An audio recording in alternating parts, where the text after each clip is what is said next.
தங்க நகைகளுக்கு விதிக்கப்பட்ட கலால் வரியை ரத்து செய்ய வலியுறுத்தி தமிழகம் மற்றும் புதுச்சேரியில் நகைக்கடை உரிமையாளர்கள் கடையடைப்பு போராட்டத்தில் ஈடுபட்டுள்ளனர். கலால் வரியை திரும்பப் பெறக் கோரி நெல்லை மாநகர் பகுதியில் சுமார் 450க்கும் மேற்பட்ட நகைக்கடைகளை அடைத்து உரிமையாளர்கள் ஆர்ப்பாட்டத்தில் ஈடுபட்டனர். இதன் மூலம் வருவாய் இழப்பு 8 கோடி ரூபாய் வரை ஏற்பட்டுள்ளதாகவும், தொடர்ந்து சுபமுகூர்த்த மாதங்கள் என்பதால் சிறுநகை தொழிலாளர்கள் மிகப்பெரிய அளவில் பாதிக்கப்பட்டுள்ளதாகவும் அவர்கள் தெரிவித்தனர்.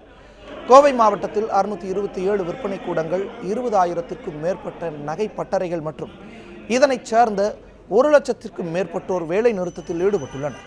3 நாட்கள் நடைபெறும் இந்த வேலை நிறுத்தம் காரணமாக சுமார் 75 கோடி ரூபாய் வர்த்தக இழப்பு ஏற்படும் என நகைக்கடை உரிமையாளர்கள் தெரிவித்துள்ளனர். புதுச்சேரியில் 500க்கும் மேற்பட்ட நகைக்கடைகள் அடைக்கப்பட்டுள்ளன. தங்களின் கோரிக்கைகளை நிறைவேறும் வரை போராட்டம் தொடரும் என தங்க நகைக்கடை உரிமையாளர்கள் சங்கத்தினர் தெரிவித்துள்ளனர். இதேபோன்று கன்னியாகுமரி, தூத்துக்குடி, தஞ்சாவூர், திருவாரூர், கரூர் உள்ளிட்ட தமிழகத்தின் அனைத்து மாவட்டங்களிலும் நகைக்கடை உரிமையாளர்கள் தங்களின் கடைகளை அடைத்து போராட்டத்தில் ஈடுபட்டுள்ளனர்.